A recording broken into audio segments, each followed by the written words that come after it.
Want to create a pixel art coloring book just in time for Christmas? Well, let me show you how. Welcome to my YouTube channel. I'm exploring the possibility of entrepreneurship through print on demand and lots more. So we're starting off with an 8.7 by 11.25 blank page in Canva.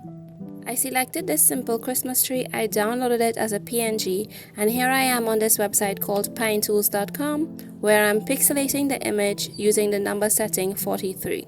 You can use whatever settings you like. This one's a little bit on the smaller side, but I think it can work. With the pixelated image uploaded into Canva, it's time to create the grid. I added a line, I reduced the weight of it, and moved it up to my starting point, which is the top of my Christmas tree. I extend the line way past the end of the page on both sides.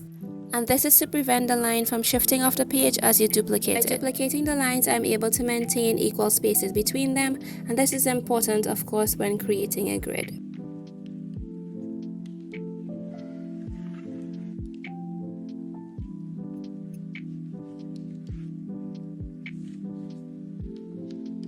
With my horizontal lines done, it's time to create the vertical ones, and I followed the same process by starting at the widest point of the tree. This time around, I forgot to leave the excess on both ends, and soon you will see that after I duplicated the lines that they began to disappear off the page, and then I had to go back and move them upwards.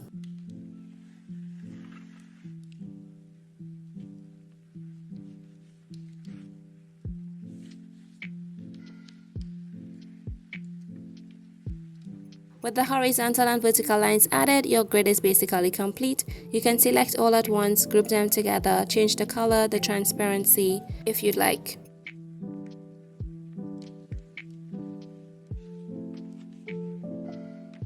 Now we've come to the most challenging and time-consuming part of creating this coloring book, and that is adding the numbers or letters or symbols or whatever you decide to use for your coloring guide. So I decided to use numbers. I adjusted the font and the transparency, and I assigned the number 1 to this light green color. So here you can see that I'm finding all the light green pixels and labeling them number 1.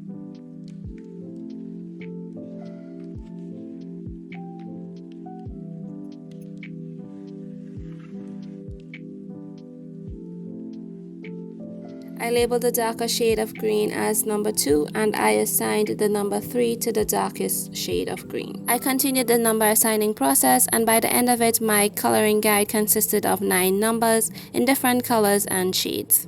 Here you can take creative liberties depending on the difficulty level of your coloring book.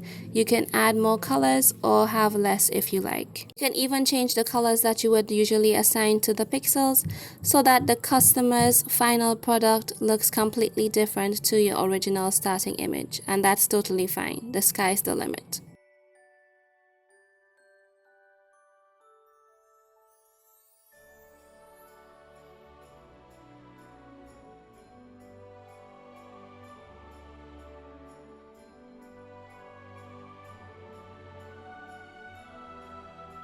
So with all the pixels numbered, it's time to create the coloring guide or our coloring key. For this, I added 9 squares to a corner of the page. I numbered them from 1 to 9 and used the color picker tool to match the respective color to its number. Now that the key is done, the only thing left to do is to open the layers menu, scroll all the way down to our starting PNG and hit delete. And just like that, we have our blank pixel image for our coloring book.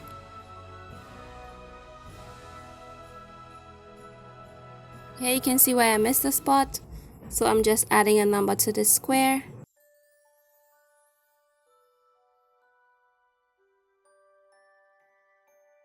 Now that page 1 is complete, we can move on to page 2, and here's our brown nose reindeer.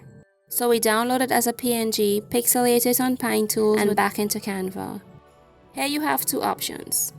You can duplicate the first page, send the pixelated reindeer image to the background, move around the numbers, and delete the ones you don't need. But if you think this might be more time consuming or even frustrating, then you can always start from scratch by copy and pasting the grid onto a blank page and sending the pixelated image to the background and numbering as we did the first time around.